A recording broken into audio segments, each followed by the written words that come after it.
Dalam buku Ya. kematian, roh itu dituntun oleh yang masih hidup dari saat kematian sampai lahir kembali. Apakah ini membantu?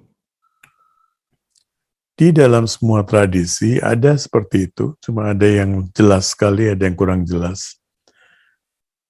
Setidaknya dia membantu dalam menumbuhkan kesadaran bahwa kau sekarang sudah meninggalkan rumahmu yang pernah kau huni. Dan sekarang kau harus melanjutkan perjalananmu. Cuma sebatas itu saja, kalau dia terbantu, sudah bagus.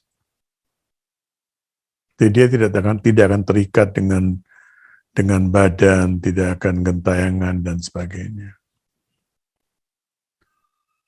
Ada yang bertanya kepada saya tentang apakah di antara roh yang gentayangan itu ada yang baik, ada yang buruk.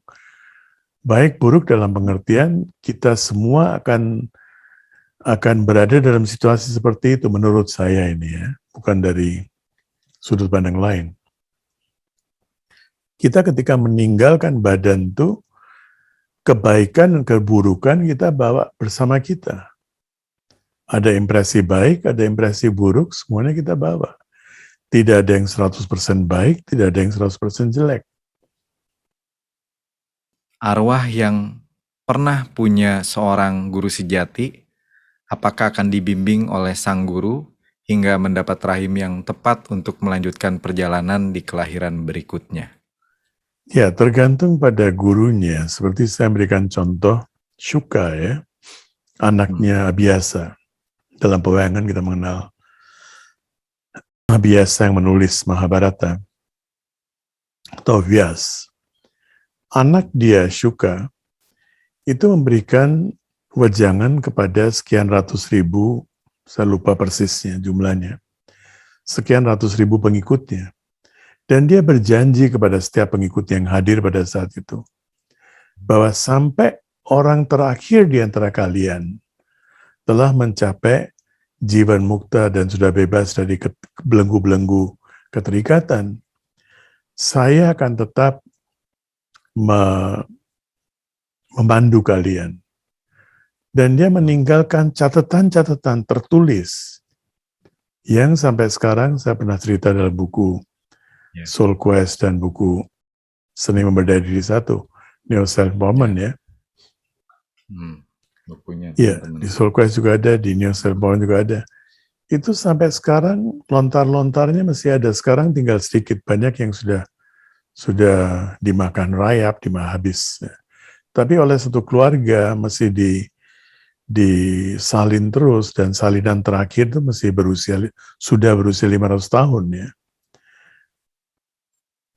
Itu luar biasa, dia bisa menuntun sampai ketika saya menemukan buku kehidupan saya itu, kau sekarang sedang menderita kanker dan kau datang ke saya. Bayangkan, kalau saya bertemu dengan buku itu 10 tahun sebelumnya, saya belum kena kanker.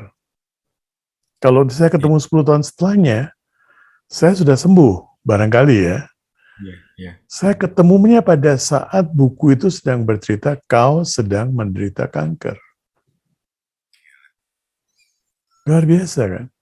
Ini hal-hal yang tidak masuk akal. Ada guru-guru, Hazrat Inayat Khan, ya. Hazrat Inayat Khan mengatakan bahwa 500 tahun. Buddha mengatakan, ajaran saya akan 500 tahun itu akan bertahan murninya ya. Tapi Buddha adalah seorang yang sangat-sangat lucky, mungkin dia tidak akan senang dengan istilah lucky, karena beliau bicara tentang karma. Tapi Buddha ini diperbaharui terus ajarannya. Setiap kali ada Buddha baru, karena Buddha ini kan bukan persona, tapi satu kondisi keadaannya. Jadi sekian banyak Buddha yang lahir sehingga diperbaharui terus. Bagaimana dengan janji misalnya di Bhagavad Gita bahwa Krishna akan selalu lahir kembali? Nah itu yang lahir kembali sebagai bagian dari collectivity ya, bagian dari Purusha. Makanya Krishna atau Rama disebut Purushottam ya. Dia itu mewakili kolektivitas. Jadi sekarang kalau Krishna lahir kembali, dia bukan Krishna 5.000 tahun yang lalu. Tapi Oke. selama 5.000 tahun ini, setiap orang yang mencapai kesadaran seperti Krishna, itu memperbaiki mendala dia, bukan memperbaiki, memperkaya, memperbesar mendalanya. Jadi kalaupun sekarang Krishna lahir kembali, dia itu Krishna plus, plus, bukan Krishna. Seperti yang 5.000 tahun yang lalu. Wah, oke. Ini baru sekali nih. Jadi, iya karena saya juga bingung Bapak. Maksudnya jika Rama Purushottam, kenapa dia lahir sebagai Krishna? Berarti Dia kan plus. kalau yang Coba lihat kehidupan Rama dan kehidupan Krishna. Beda sekali loh. Rama patuh pada peraturan. Krishna mengatakan peraturan nomor 2, saya patuh pada Dharma. Kalau Drona tidak patuh pada peraturan, saya juga tidak akan patuh. Karena tidak patuh pada peraturan, pada Dharma, dia lagi ganti roda keretanya, silakan Arjuna kau bunuh dia.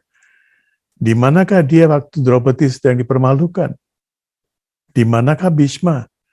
Seorang kakek, ketika seorang wanita yang baru berusia berapa puluh tahun sedang dipermalukan, dia diam. Kenapa dia diam? Dia tidak peduli sama Dharma, saya juga tidak peduli. Kalau Rama enggak, disuruh diasingkan, ya aku pergi asingkan. Ada seorang orang pencuci pakaian, laundryman, ya, Dobi namanya di India. Dia mengatakan belum tentu Sita ini suci, diasingkan lagi Sita. Dia mengikuti peraturan. Kalau Krishna tidak mengikuti peraturan. Bagi dia Dharma adalah paling tinggi. Ini teman-teman hati-hati ya, tidak boleh mengambil saya nggak mau ngikutin peraturan, tapi ikuti Nggak Dharma loh. bisa, jadi Krishna dulu. Makanya guru saya Jadi pernah Krishna dulu. mengatakan, ada orang persis mengatakan demikian. Dia bilang, kamu bisa nggak seperti Krishna mengangkat Govardhan, Bukit Govardhan dengan kelingkingnya, jari kelingkingnya. Kalau kamu udah bisa begitu, ikutilah. Boleh tinggalkan peraturan. Oke, kita tahu Dan diri pernah ya teman-teman. sama mahasiswa, guru saya pernah mengatakan, jangan cepat-cepat jadi Krishna, jadilah Rama dulu. Oke, Nanti Krishna akan jadi sendiri, kamu jadi Rama dulu.